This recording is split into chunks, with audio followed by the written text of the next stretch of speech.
Hello learners, welcome on edungal.com। मैं हूं आशीष कुमार गर्ग और मैं आपको पढ़ा रहा हूं IT एग्जाम मैथमेटिक्स के लिए revision summary of sequence and series of real number. तो स्टूडेंट, जैसा कि आपको पता है कि मैंने अभी तक आपको part 1, part 2, part 3, part 4, part 5 and part 6 की वीडियो दिए हैं, आपको पढ़ाया है sequence and series of real number. और आज हम पार्ट 7 डिस्कस करने जा रहे हैं, जिसमें आज हम कुछ इंपॉर्टेंट क्वेश्चंस करेंगे मोनोटोन कन्वर्जेंस थ्योरम पर। ठीक है।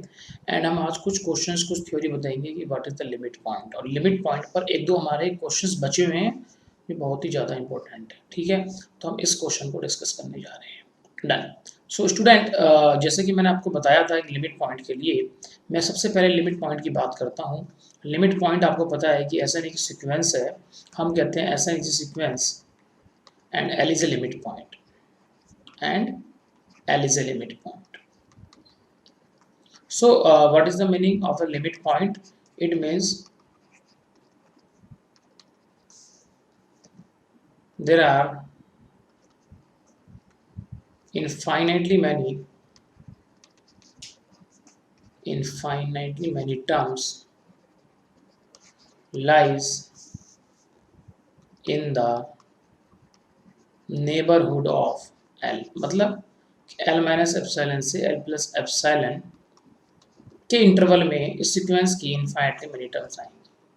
डन, ये बात तो हमारी बहुत क्लियर है। बट मैं एक क्वेश्चन कराने जा रहा हूँ which is very very important. मैं ये बताने जा रहा हूँ कि एक क्वेश्चन है हमारे पास, if L is a limit point of a range set, limit point of a range set of a sequence, then L is the limit point of sequence। But मैं आपको एक इंपॉर्टेंट बात ही कह रहा हूँ कि अगर रेंज सेट का लिमिट पॉइंट है तो सीक्वेंस का होगा, बट इसमें एक बहुत ही इंपॉर्टेंट बात यह है कि but converse is not, but converse is not. तो स्टूडेंट, ये कन्वर्स टू क्यों नहीं है, ये कोई मुझे बताएगा? मैं आपको बताता हूँ। जैसे मान लिया कि अगर रेंज सेट अगर फाइनाइट है, अगर रेंज सेट अगर इनफाइनाइट है, समझ लो मेरी बात, रेंज सेट इज इनफाइनाइट, तो लिमिट पॉइंट जब भी तो होगा रेंज सेट इनफाइनाइट है। अगर रेंज सेट इनफाइनाइट है तो हम कह रहे हैं कि रेंज सेट का एक लिमिट पॉइंट है, और ये सारे एलिमेंट कहाँ से रहेंगे रेंज सेट के? सीक्वेंस में से आ रहे हैं, तो वो सीक्वेंस का भी लिमिट पॉइंट होगा। बट अगर सीक्वेंस का कोई लिमिट पॉइंट है, अगर सीक्वेंस का कोई लिमिट पॉइंट है, जैसे हम कहते हैं कि let L is a limit point of sequence,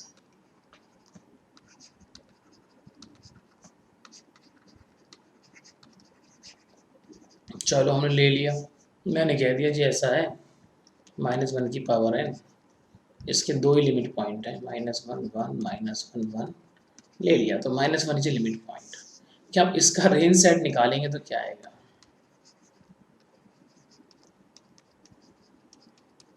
क्या इसका कोई लिमिट पॉइंट है? नहीं। तो ये बात आपको ध्यान रखनी है कि how to solve this kind of problems. तो this is very good question.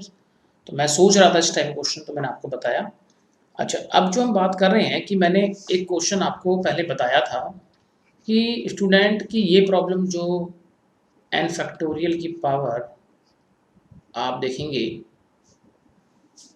1/n, ये प्रॉब्लम थी अपॉन n+1। इसकी हमने पूछी थी कि सर इसका आंसर क्या होगा, ये कन्वर्जेंट होगी क्या नहीं होगी। एक तो मैंने आपको इसे बताया था Cauchy second theorem on limit से, सेकंड थ्योरम ऑन लिमिट से। इस प्रॉब्लम को वैसे भी तो देख सकते हैं, अगर ये Sn है, ये Sn की पावर 1/n एक तरीके से, ठीक है। Sn की अगर इसकी लिमिट पूछ रहा है तो इसे हम मानेंगे Sn की पावर 1/n, क्योंकि आपको पता है कि Sn अगर कोई सीक्वेंस है such that Sn positive and monotonically decreasing, then what you can say अगर Sn+1, सॉरी मोनोटोन डिक्रीजिंग ये नहीं होगी, मोनोटोन डिक्रीजिंग ये होगी, and this converts to L, then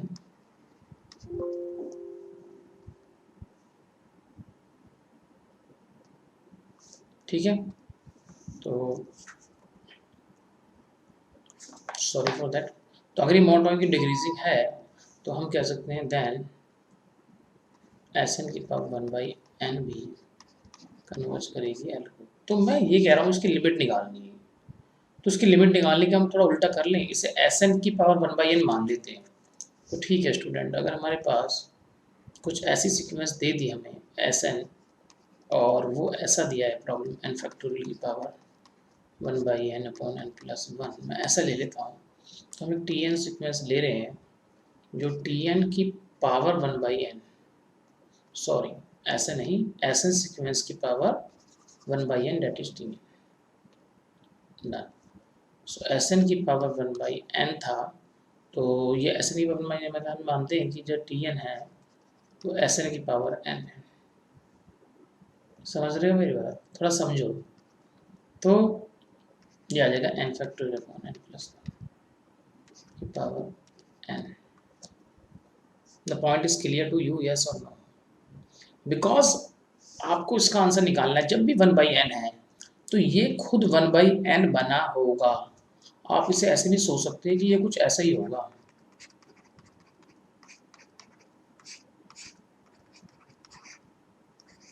ठीक है, आप इसे ऐसे सोचो।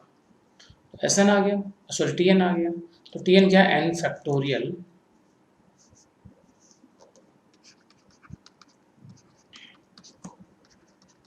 n+1 की पावर n। चलो, तो टी n+1 क्या होगा, n+1 फैक्टोरियल n+2 की पावर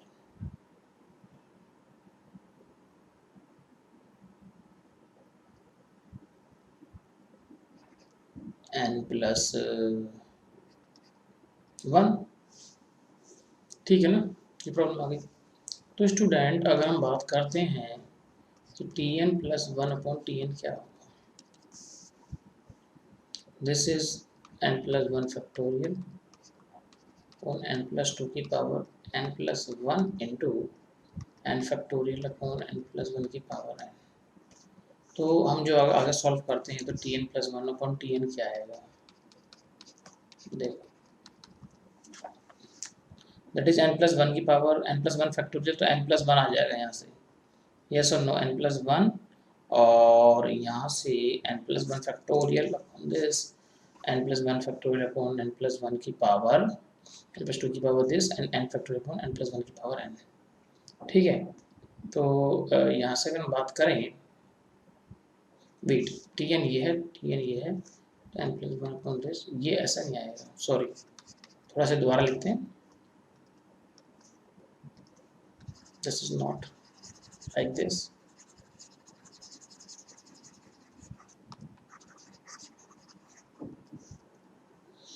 यस, दोबारा लिखते हैं। ये स्टूडेंट गलती करते हैं एग्जाम में, है ना, हम भी यही गलती कर रहे हैं। तो Tn+1/Tn क्या होगा, n+1 फैक्टोरियल अपॉन n+2 की पावर n+1, डन। और ये क्या है, n+1 की पावर n फैक्टोरियल। तो यहाँ से हम क्या से n+1 लिखते हैं, n+1 इंटू n फैक्टोरियल, तो कट जाएगा ये, तो ये n+1 आ गया, तो यहाँ पर आ गया n+1 की पावर, यहाँ पर क्या आ गया n+2 की पावर n+1। तो स्टूडेंट n+1 की पावर n+1 आ गया ना,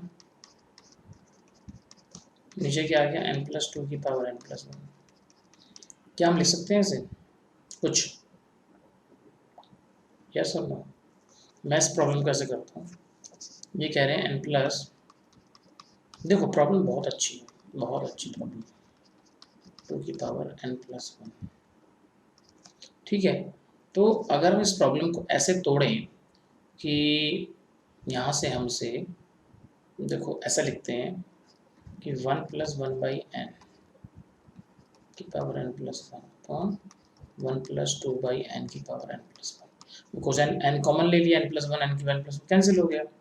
तो आप मुझे एक चीज़ बताइए, क्या मैं इसे लिख लूँ 1+1/n की पावर n इंटू 1+1/n और 1+2/n की पावर n 1 + 2/n। कोई प्रॉब्लम नहीं है, तो मैं इसे थोड़ा सा और इसे सॉल्व करता हूँ इस प्रॉब्लम को। मैं लिखता हूँ 1 + 1/n की पावर n इंटू 1 + 1/n। नीचे लिखता हूँ 1 + 2/n की पावर n था, यहाँ पर n/2 करना होगा, तो इसे 2 से कर लेते हैं, 1 + 2/n। तो अगर उसमें लिमिट लगाएंगे, ठीक है, लिमिट लगाते हैं तो क्या आंसर आता है? लिमिट लगाते हैं तो यहाँ पर ये तो आ जाएगा e, ये बन गया e, ये क्या बन गया 1, ये क्या बन गया 1, और ये क्या बन गया e²। तो आप कह सकते हो e/e², दैट इज 1/e। अगर ये 1/e को कन्वर्ट करता है तो क्या मैं ये नहीं कह सकता कि ये भी 1/e को कन्वर्ट करेगा? ये है, ये भी 1/e को कन्वर्ट करेगा। So this is very good. This is very good theory, and you can solve the problem by the help of this theory. So भाई मेरे हिसाब से तो ये this is the best question कि आप इस टाइप से भी क्वेश्चन को सॉल्व कर सकते हैं। Is it clear? ठीक है, तो आप इस तरीके से प्रॉब्लम को सॉल्व कीजिए और मुझे बताइए कि आपको कोई डाउट हो तो। अच्छा, अब हम बात करते हैं monotone convergence theorem. Monotone convergence theorem student, जैसा कि हमें पता है कि a sequence which is monotonic increasing and bounded above converge, a sequence which is monotonic decreasing bounded below converge। तो इस पर भी बहुत सारे क्वेश्चंस हमारे पास आते हैं, वैराइटीज ऑफ क्वेश्चंस। तो मैं आपको एक क्वेश्चन देता हूँ कि Sn एक सीक्वेंस है, सीक्वेंस किस तरह की है कि Sn is equal to 1/n + 1 + 1/n + 2 and this is 1/n + n।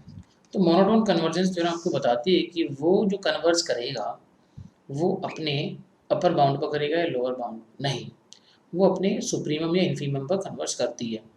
ठीक है, तो अगर हम इसकी बात करें तो यहाँ से हम Sn + 1 निकालेंगे -x। तो Sn + 1 क्या आएगा?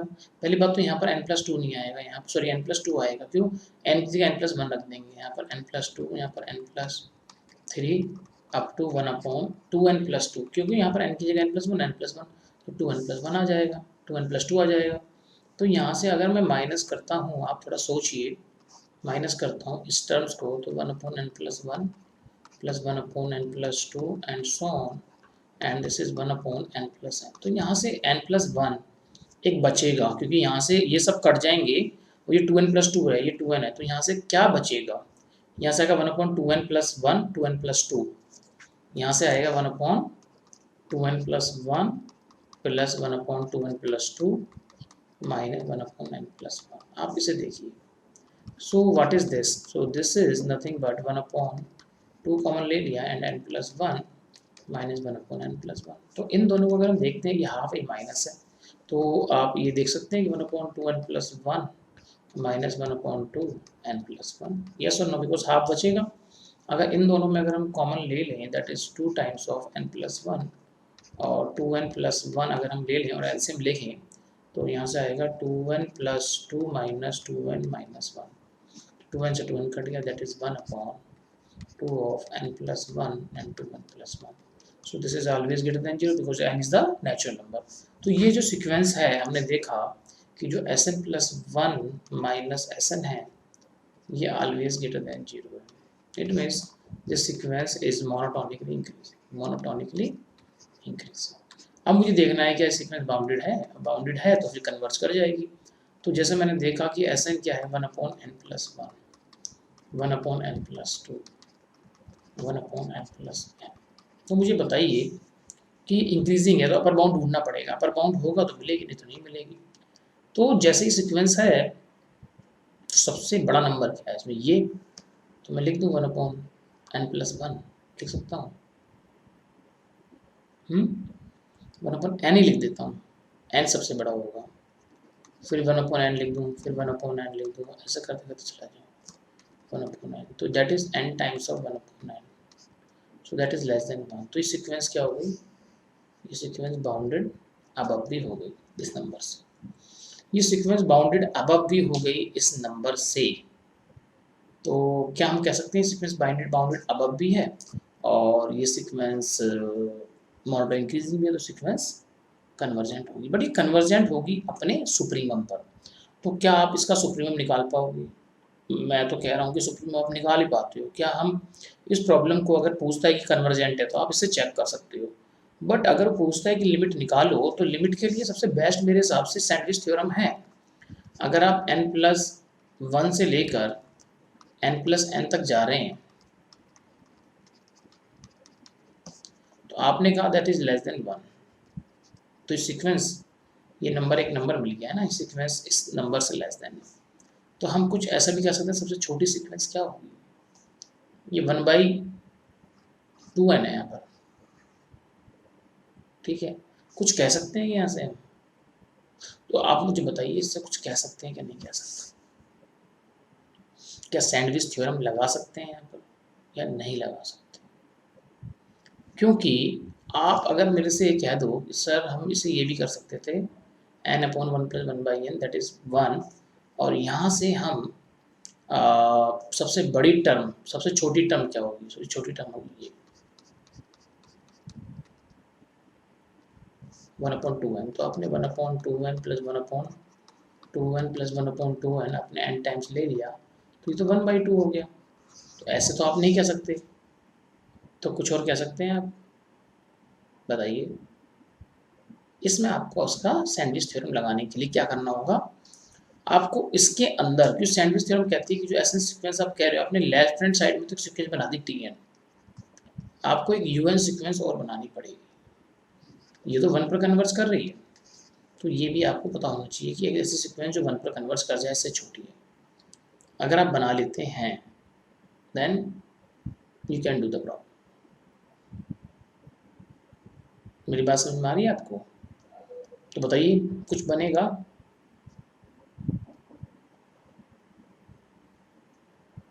सोचना और मुझे बताना। मैंने ये प्रॉब्लम आपको एज ए असाइनमेंट दिया है कि क्या हम इस सीक्वेंस की लिमिट निकाल सकते हैं। अगर इसकी लिमिट निकाल सकते हैं तो लिमिट कैसे निकालेंगे? देखो हमें क्वेश्चन को डीप में समझना है। हमने आपको क्वेश्चन दे दिया, आपको पूछा है कन्वर्जेंट, आप निकाल दोगे मोनोटोन कन्वर्जेंस थ्योरम से, लिमिट कैसे निकालोगे? This is the main point. और आपको क्या पता कि ये 1 से ही लेस देन है, हो उसका 0.5 से भी लेस देन हो, यस और नो? तो कैसे बताओगे कि इसका सुप्रीमम क्या है? सुप्रीमम से नहीं निकाल सकते, क्या इसे हम सॉल्व कर पाएंगे? किससे, किस प्रॉब्लम सॉल्व कर पाओगे?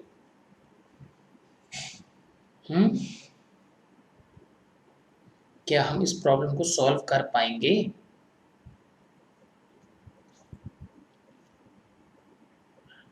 यस और नो? इस प्रॉब्लम को सॉल्व कर पाएंगे क्या हम किसी जनरल मेथड से, या फिर किस मेथड से जो मैंने बताया सैंडविच थ्योरम से, सैंडविच से कर पाएंगे, या फिर कुछ ऐसा भी कर सकते हैं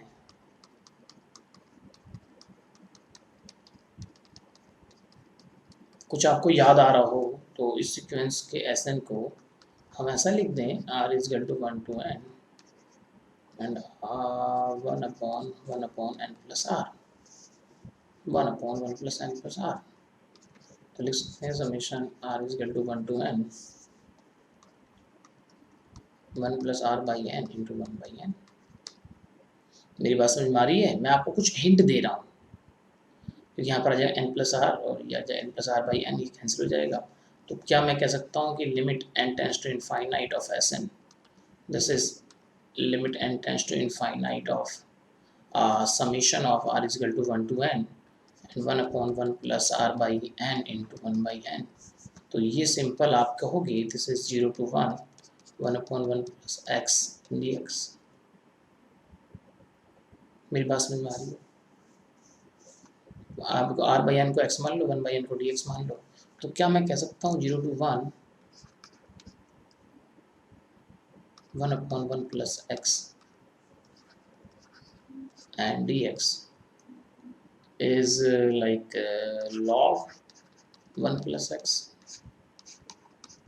that is log 2 minus log 1, log 1 is 0, that is log 2। क्या मैं ऐसा भी निकाल सकता हूँ क्या? तो मैं सोच रहा हूँ, मैंने आपको बहुत सारे मेथड दिए, इस क्वेश्चन को मैं आपको नेक्स्ट क्लास में बताऊंगा, आप सोचिए इतने, आपको नेक्स्ट वीडियो का इंतजार करना पड़ेगा, अपना दिमाग लगाते रहिए। Thank you very much for watching this kind of for watching this video on the eduncal.com। और मैं आपसे उम्मीद करता हूँ कि आप इस प्रॉब्लम का सोल्यूशन निकालेंगे। मैंने आपको सारे मेथड दे दिए हैं। आपको ना ऐसा नहीं है कि आपको एक ही एंगल में सोचना है, आपको डाइवर्स मैनर में सोचना है, क्योंकि हमें IIT एग्जाम निकालना है, कोई मजाक खेल नहीं करना, मजाक नहीं कर रहे हैं, ठीक है। So okay, thank you very much.